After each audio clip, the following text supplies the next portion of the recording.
Hello everyone, welcome to my channel. आज की कहानी है मुझे इश्क हुआ तुमसे पार्ट 15। कुछ ही देर में शौर्य, जानवी और रिया दोनों के ही साथ घर वापस आ जाते हैं। तुम ठीक हो जानवी? रिहान उसे देखते ही बोला। हाँ, हम ठीक है भैया, जानवी धीरे से बोली और सबके साथ अंदर आ जाती है। सारे लोग अंदर आ जाते हैं और सभी सिटिंग एरिया में लगे सोफों पर बैठ जाते हैं। नौकर सभी को देखकर सबके लिए पानी लेकर आता है।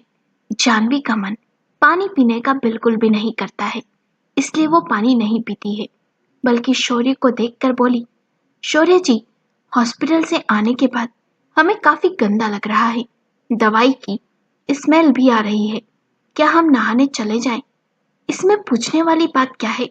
तो अपने शौर्य जी को भी लेकर जा सकती है। चाहे तो तुम दोनों साथ में भी शॉवर ले सकते हो, मगर याद रखना डार्लिंग, तुम प्रेग्नेंट हो। रिया मुस्कुराते हुए उन दोनों को ही देखकर बोली। रिया की बात सुनकर जानवी हल्का सा शर्माते हुए ही नजरें झुका लेती है और शौर्य घूरकर रिया को देखता है, जिसके घूरने पर रिया डरने की जगह उसे एक आंख मार देती है। ये देखकर शौर्य उसे इग्नोर कर देता है और जानवी को अपनी गोद में उठाकर वहां से कमरे की तरफ जाने लगता है। इन दोनों को इस तरह से लवी डवी होना जरूरी है क्या? क्या ये सोच रहा है हम दोनों लवी डवी नहीं हो सकते? रिहान, रिया मुंह बनाकर रिहान से बोली, बेबी जाओ, जाकर फ्रेश होकर आ जाओ, तुमसे बदबू आ रही है। इतना बोलकर रिहान पहले ही रिया से दूर भाग जाता है। तुम्हें तो मैं छोड़ूंगी नहीं, मुझसे बदबू आ रही है तुम्हें तो।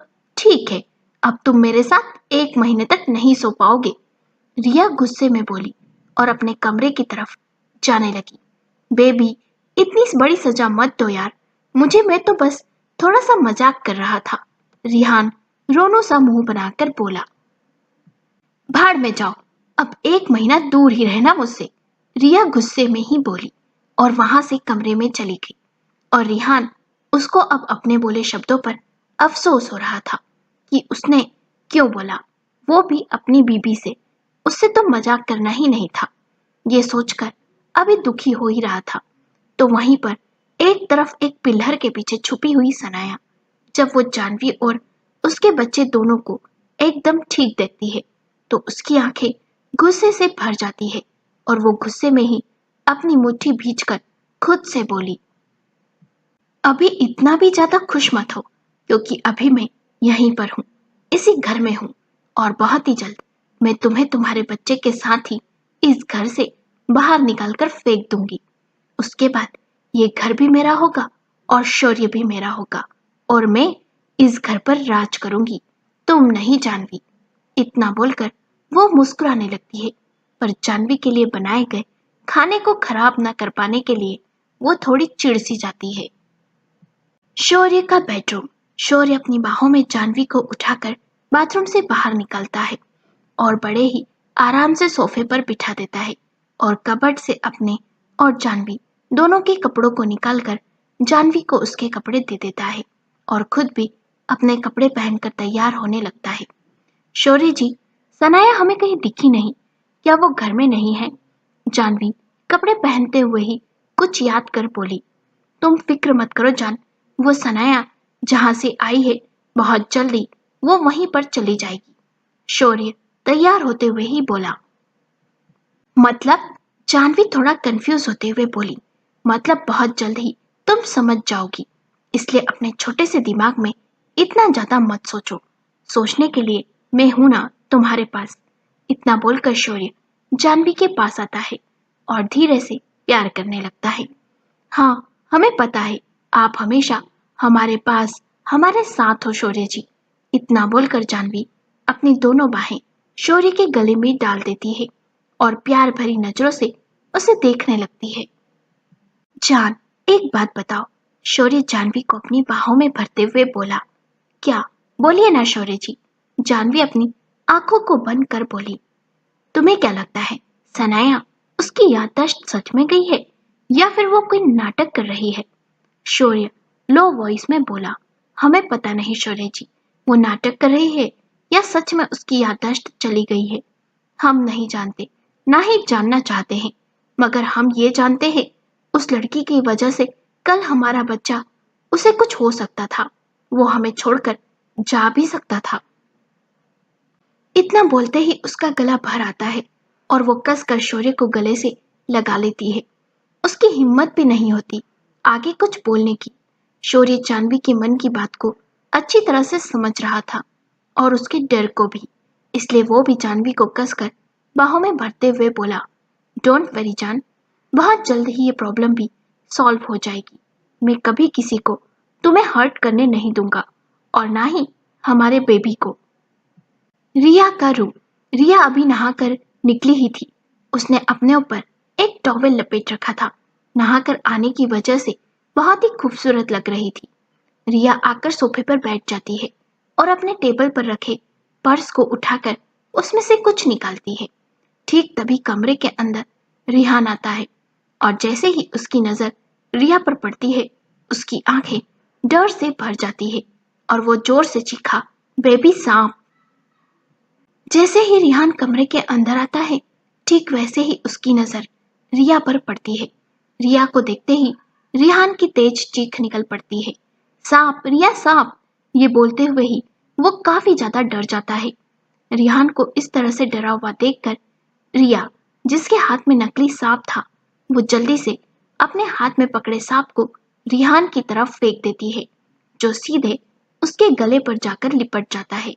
ये देखकर रिहान जोरों से चीखा, सांप सांप बचाओ सांप। ये बोलते हुए ही वह जोरों से कूदने लगता है। उसे इस तरह से कूदते और डरते हुए देखकर रिया जोरों से हंसने लगती है और हंसते हुए ही बोली, बेबी, तुम्हारे इस तरह से कूदने पर सांप भागेगा नहीं, बल्कि तुम्हें डस लेगा। इतना बोलकर वो शांत हो जाती है और उसकी तरफ बढ़कर धीरे से बोली, रिलैक्स बेबी, ये बस नकली सांप है, असली नहीं। तो तुम इतना डर क्यों रहे हो?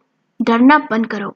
तुम्हारे जैसे इतने बड़े बिजनेसमैन को इस तरह से डरते अगर मीडिया वालों ने देख लिया तो कल की हेडलाइन बन जाएगी, मशहूर बिजनेसमैन रिहान को लगता है एक मामूली से सांप से डर। इतना बोलकर रिया जोर से हंसने लगती है। तुम क्या मेरी जान लेना चाहती हो? रुको, तुम्हें तो मैं अभी बताता हूँ। इतना बोलकर रिहान सांप को निकालकर जमीन पर फेंक देता है और अंदर से डोर लॉक कर देता है।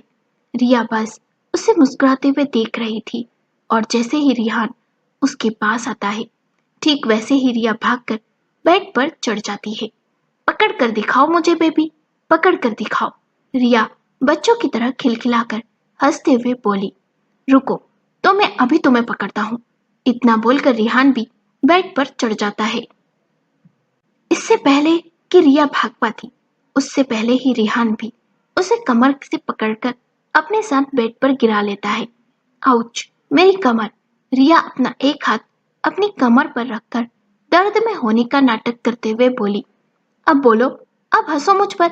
रिहान रिया को बेड पर गिराकर खुद उसके ऊपर आ जाता है। देखो रिहान, हटो मेरे ऊपर से, मुझे तैयार होना है। रिया रिहान को खुद के ऊपर से हटाने की कोशिश करते हुए बोली, नहीं, अब तुम मेरी पकड़ से इतनी जल्दी आजाद नहीं हो पाओगी। इतना बोलकर रिहान झुककर रिया के होठों पर अपने होठों को रख देता है। तो रिया पहले तो हैरान होती है, मगर अगले ही पल वो भी रिहान का साथ देने लगती है और वो दोनों ही एक दूसरे में पूरी तरह से डूब जाते हैं। नीचे डाइनिंग हॉल में ये रिया और रिहान भैया अभी तक आए नहीं।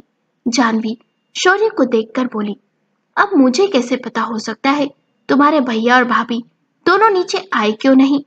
शौर्य मुस्कुराते हुए बोला, जाइए, जाकर बुलाकर लाइए, लंच का समय हो गया है। जानवी लगभग शौर्य को ऑर्डर देते हुए बोली, मिसेस गोयल, क्या आप अपने पति को ऑर्डर दे रही हो? शौर्य प्यार से जानवी का हाथ पकड़कर बोला, समझ लीजिए जानवी, शौर्य की आंखों में देखकर बोली। जानवी की बात सुनकर शौर्य भी जानवी की आंखों में देखने लगता है और वो दोनों ही एक दूसरे की आंखों में देखकर मुस्कुरा रहे होते हैं। तभी वहां पर पता नहीं कहां से सनाया आ जाती है। वहां पर आते ही वो एक तेज आवाज के साथ ही चेयर को पीछे की तरफ खींचती है फिर शौर्य के बगल में जाकर बैठ जाती है। सनाया की आवाज करने पर शौर्य और जानवी दोनों ही होश में आते हैं और सनाया को देखने लगते हैं। उन दोनों को बच्चों की तरह आंखें बनाकर देख रही थी। मम्मी पापा, आप दोनों बेबी को छोड़कर कहाँ चले गए थे? आपको पता भी है बेबी कितनी ज्यादा डर गई थी। आपको ना पाकर अच्छा हुआ जो आप दोनों आ गए। अब हम तीनों साथ में रहेंगे, साथ में ही डिनर करके सो जाएंगे। आप दोनों मुझे कहानी सुनाओगे ना? सनाया बच्चों की तरह ही हरकत करते हुए बोली। अपनी बात खत्म कर रोनू सा फेस बनाकर आगे बोली, मुझे ना आइसक्रीम खाना है, मुझे आइसक्रीम लाकर दो ना डैडी। इतना बोलकर वो शौर्य का हाथ पकड़ लेती है। सनाया के इस तरह खुद का हाथ पकड़ने से शौर्य अनकंफर्टेबल हो जाता है और वो जल्दी से अपना हाथ सनाया के हाथ से छुड़ाकर बोला, तुम्हें आइसक्रीम खाना है? ठीक है, मिल जाएगी।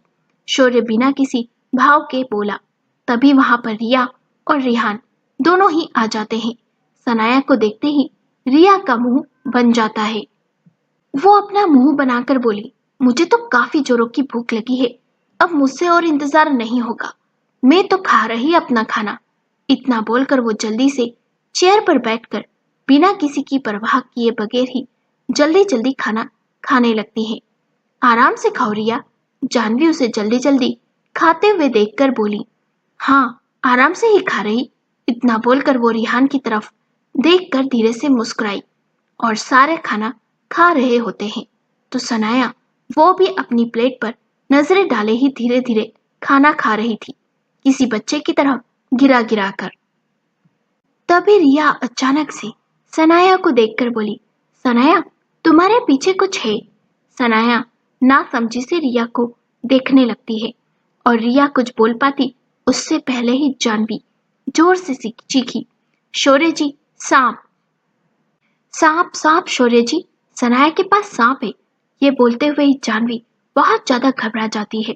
तो जानवी की बात सुनकर शौर्य भी सनाया की तरफ देखता है तो उसकी आंखें हैरानी से बड़ी बड़ी हो जाती है और सनाया वो कुछ समझ पाती, मगर जैसे ही उसे अपने ऊपर कुछ रेंगता सा महसूस होता है, ठीक वैसे ही वो काफी ज्यादा डर जाती है और डर के कारण वो जल्दी से अपनी जगह से उठकर खड़ी हो जाती है और जोरों से कूदते हुए ही सांप सांप बचाओ सांप कर रही होती है।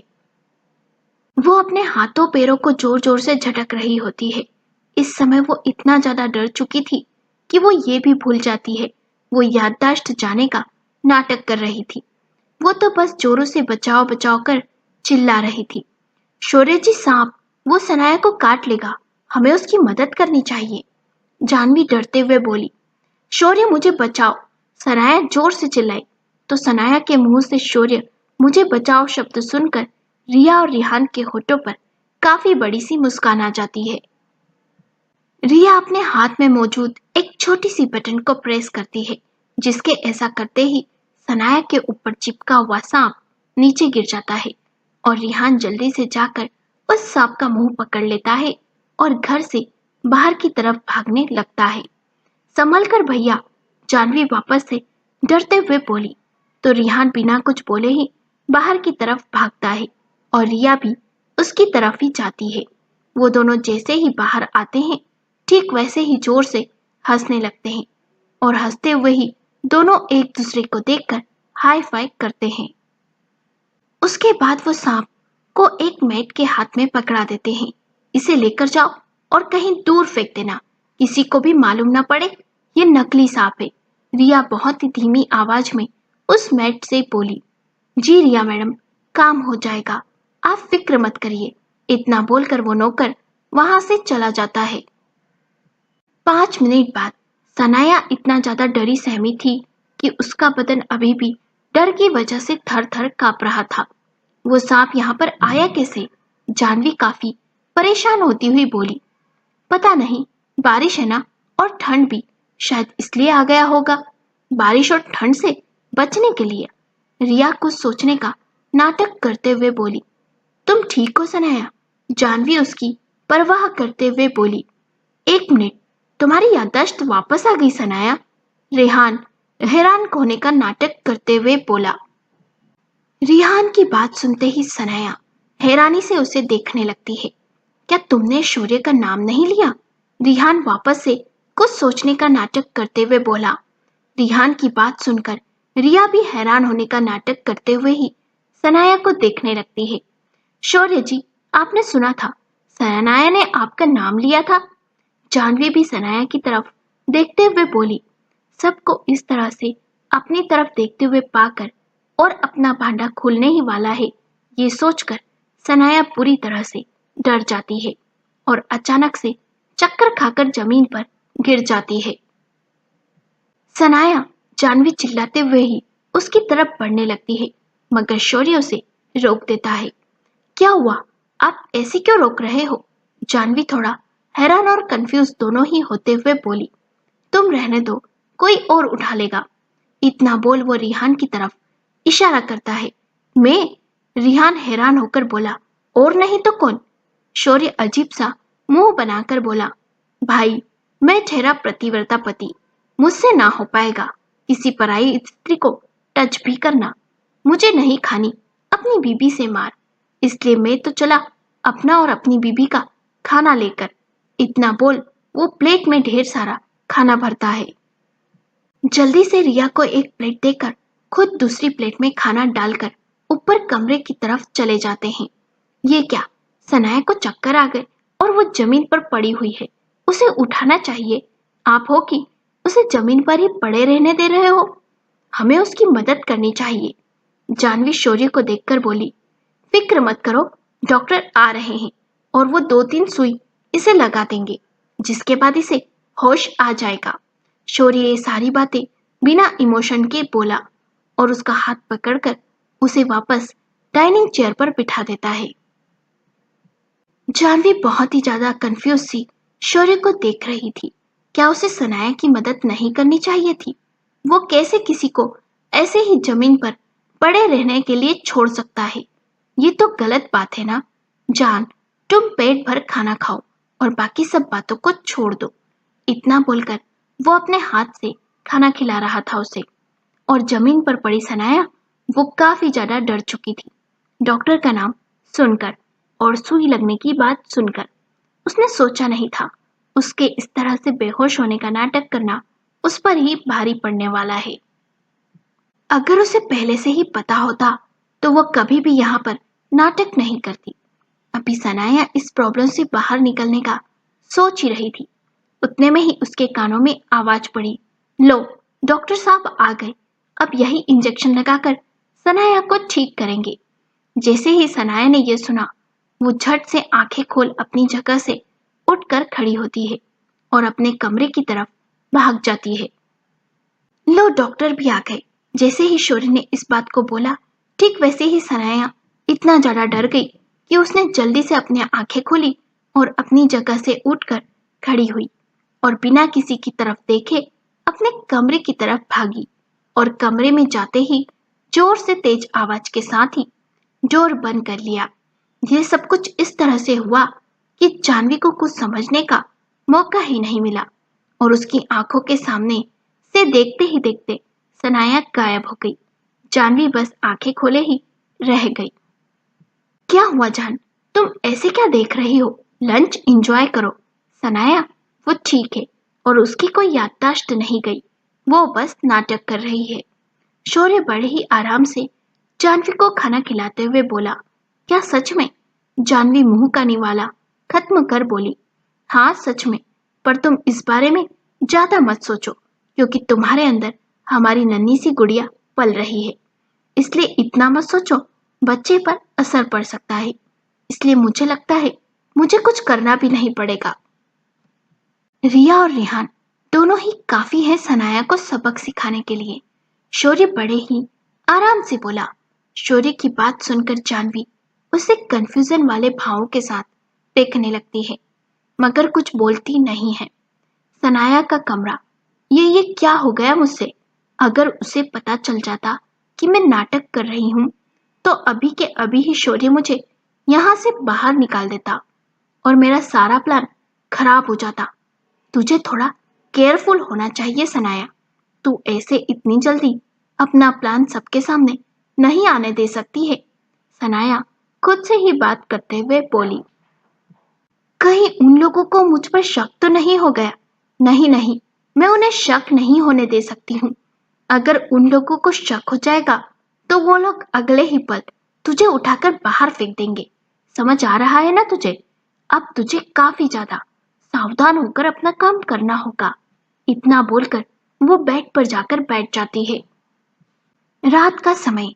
सनाया दोपहर की घटना से इतना ज्यादा डर गई थी कि वो रात में डिनर करने के लिए भी कमरे से बाहर नहीं आई थी, बल्कि उसने मेड से कमरे में ही खाना बुलवा लिया था। और इधर दोनों जोड़े डिनर के बाद अपने कमरे में चले जाते हैं आराम के लिए। अगला दिन छुट्टी वाला दिन था, इसलिए सब आराम से सोकर उठते हैं। तो सनाया, उसने अब खुद को शांत कर लिया था, इसलिए वो बाहर हॉल में सबके पास जाने का फैसला करती है। रिया और रेहान दोनों ही काफी खुश नजर आ रहे थे। उन्हें देखकर ऐसा लग रहा था जैसे कि कोई बड़ी लॉटरी लगी होगी। जब जानवी पूजा घर से पूजा कर बाहर निकलकर उन दोनों के पास आकर बैठती है तो दोनों को इतना ज्यादा खुश देखकर बोली, क्या हुआ? आज आप दोनों बहुत ही ज्यादा खुश नजर आ रहे हैं। क्या रिया प्रेग्नेंट है? जानवी उत्सुकता से बोली। किसने कहा मैं प्रेग्नेंट हूँ? रिया पानी पीने के लिए टेबल पर रखा गिलास उठा ही रही थी, मगर जैसे ही उसने जानवी की बात सुनी, उसका हाथ गिलास को उठाते हुए ही बीच में ही रुक गया और वो अजीब सा मुंह बनाकर उसे देखते हुए बोली, क्या सच में आप दोनों पेरेंट्स नहीं बनने वाले? जानवी थोड़ा मायूस होते हुए बोली, नहीं। रिया और रिहान दोनों ही एक साथ बोले। तो फिर आप दोनों इतने ज्यादा खुश क्यों हो रहे हो? जानवी उन दोनों को देखकर बोली, वो तो सीक्रेट है जो तुम अभी नहीं जान सकती हो। इतना बोलकर रिया मुस्कुराते हुए सामने से आ रही सनाया को देखकर बोली, अरे सनाया, आओ बैठो, तुम्हारे लिए एक गुड न्यूज है। इतना बोल वो उसे अपने पास बैठा लेती है। तो सनाया वो रिया से ऐसे व्यवहार से एकदम हैरान सी रह जाती है और उसे समझ नहीं आता कि रिया को अचानक से क्या हो गया जो वो ऐसा व्यवहार कर रही है। वो आगे को सोच पाती उससे पहले ही एक औरत जिसके बाल थोड़े सफेद थे और वो एकदम फिट बॉडी की मालकिन थी, उसके साथ एक आदमी जिसके भी बाल सफेद थे, वो दोनों ही अपने हाथ में एक अखबार लेकर सीधे घर के अंदर आ जाते हैं। अरे आप लोग कौन हो? एक नौकर उन अनजान लोगों को घर के अंदर आते हुए देखकर बोला, क्या ये यही का पता है? उसे आदमी ने एक अखबार को उस नौकर को दिखाते हुए कहा, हाँ, ये यहीं का पता है और ये फोटो वाली लड़की भी यहीं पर रह रही है। उस नौकर ने अखबार देखते हुए जवाब दिया, मैंने कहा था मेरी बेटी यहीं पर है, तुमने मेरी बात मानी नहीं। अब यकीन हो गया हमारी बेटी यहीं पर है? उस औरत ने खुश होते हुए बोला। हाँ हाँ संतरू की माँ, मुझे यकीन हो गया हमारी संतरू यहीं पर है, उस आदमी ने कहा। ये सब क्या हो रहा है? वहां पर रिया अनजान होने का नाटक करते हुए बोली और सबके सामने डोर की तरफ बढ़ने लगी। कौन हो आप और किससे मिलना है आप सभी को? जानवी ने हैरानी से कहा।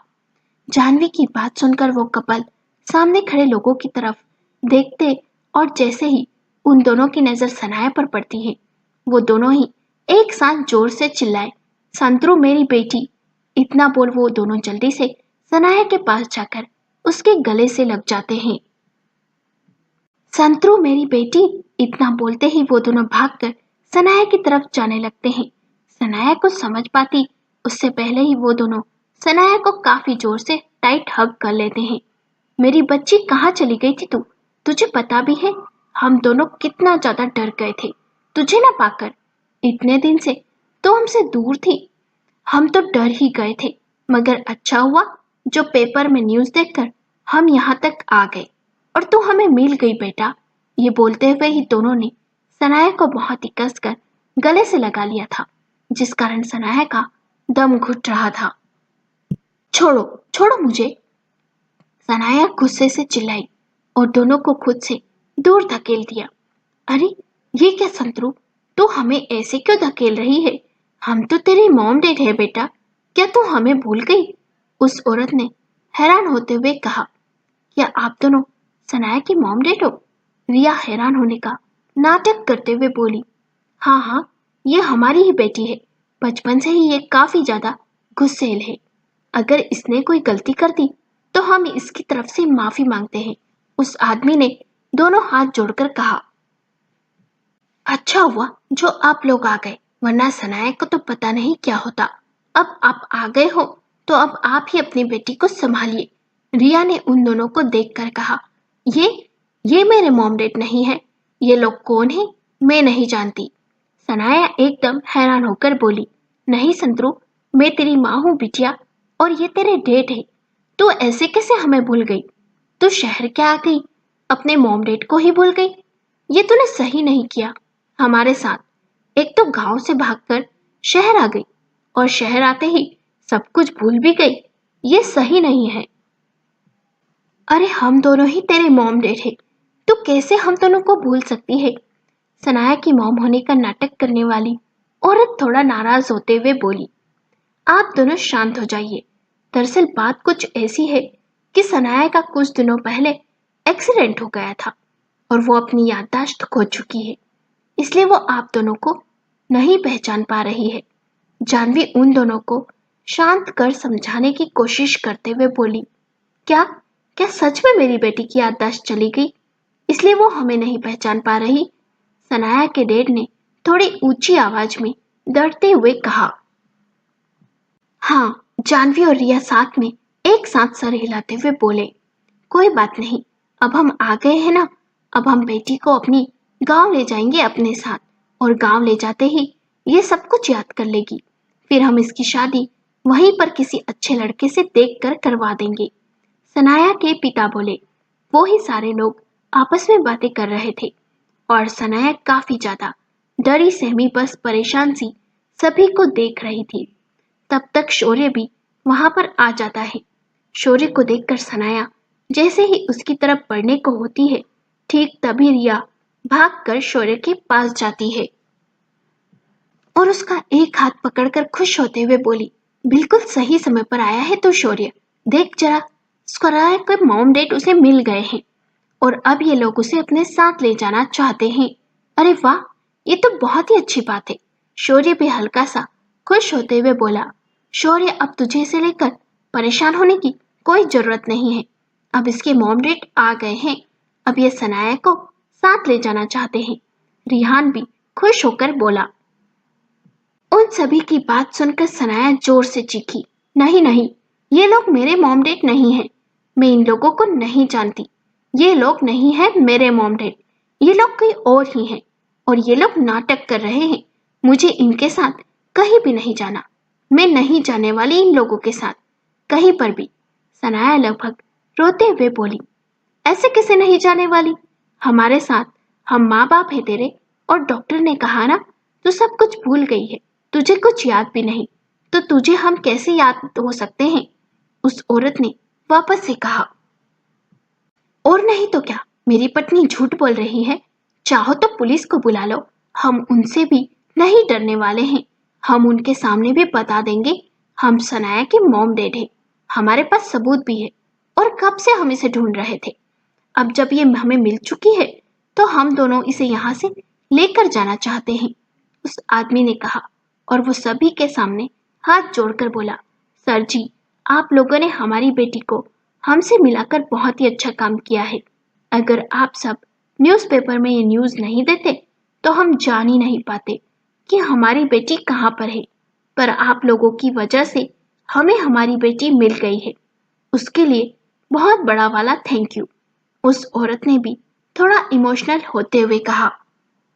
उन दोनों की बात सुनकर सनाया को इतना ज्यादा गुस्सा आ जाता है कि वो गुस्से में उन सब की जान ही ले लेना चाहती थी, मगर किसी तरह खुद को शांत कर वो वापस से बोली, ये मेरे मॉम डैड नहीं है, यही तुम्हारे मॉम डैड है सनाया।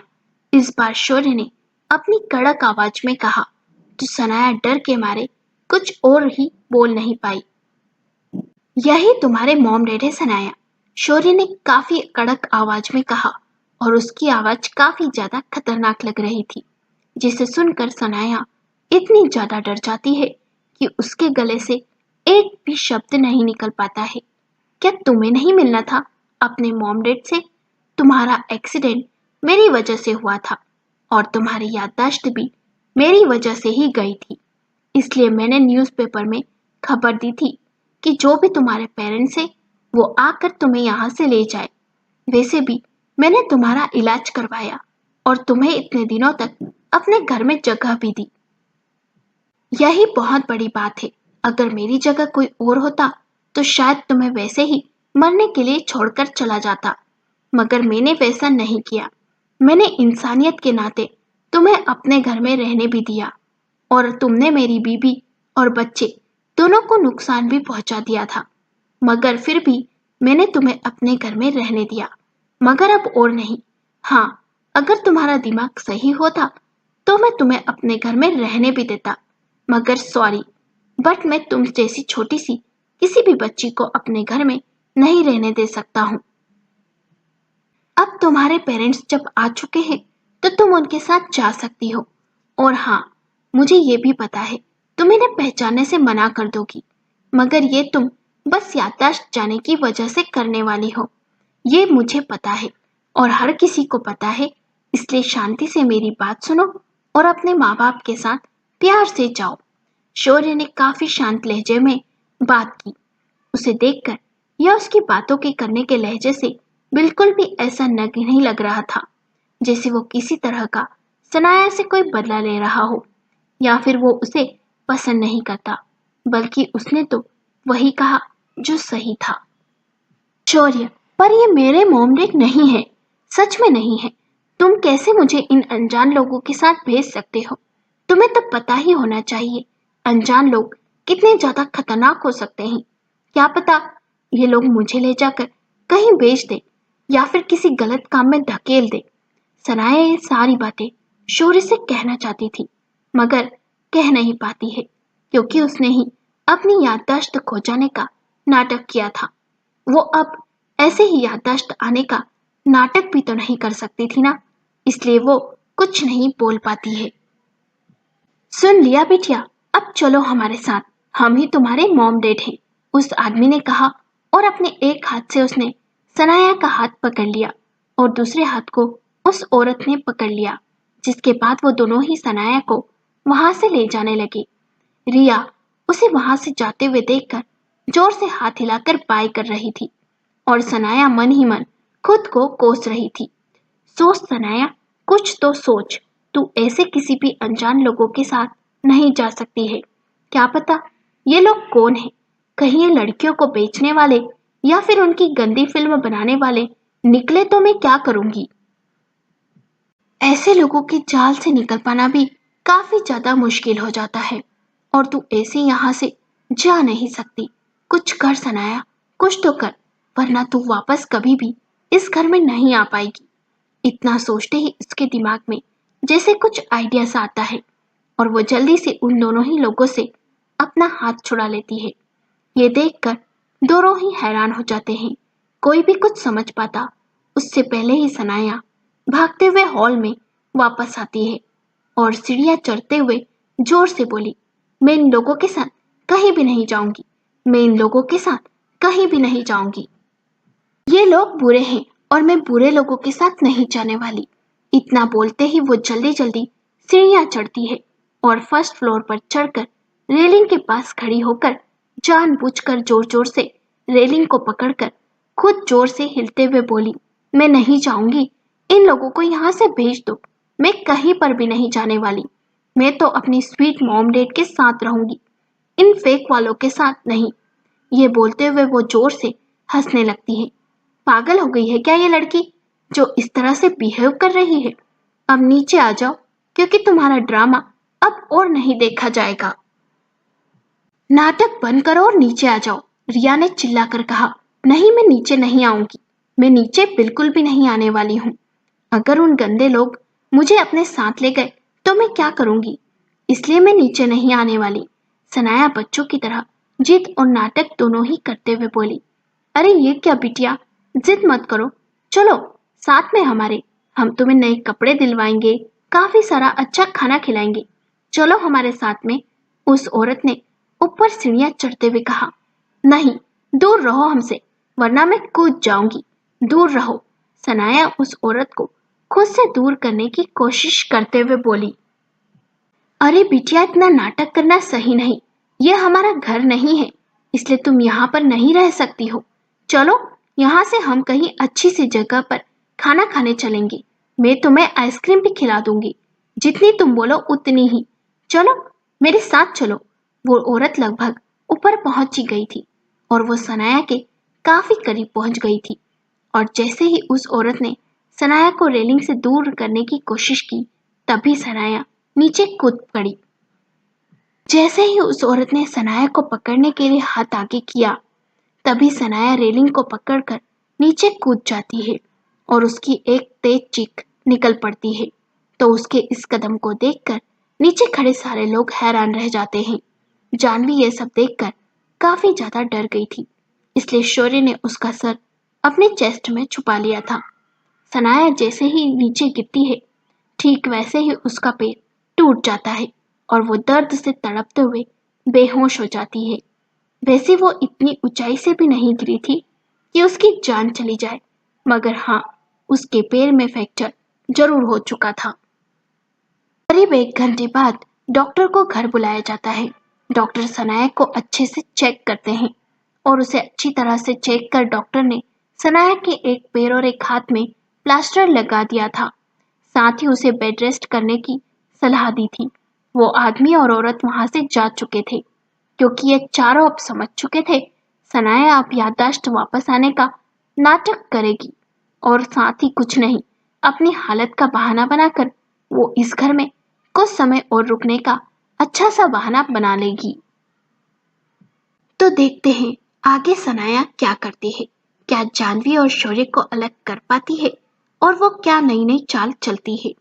आगे की कहानी को देखने के लिए देखिए कहानी का अगला भाग। आपको कहानी कैसी लगी, हमें अपने विचार कमेंट करके बताएं। कहानी पसंद आई हो तो वीडियो को लाइक करें, शेयर करें और चैनल को सब्सक्राइब करें। और कहानी का अगला भाग देखना चाहते हैं तो हमें कमेंट जरूर करें।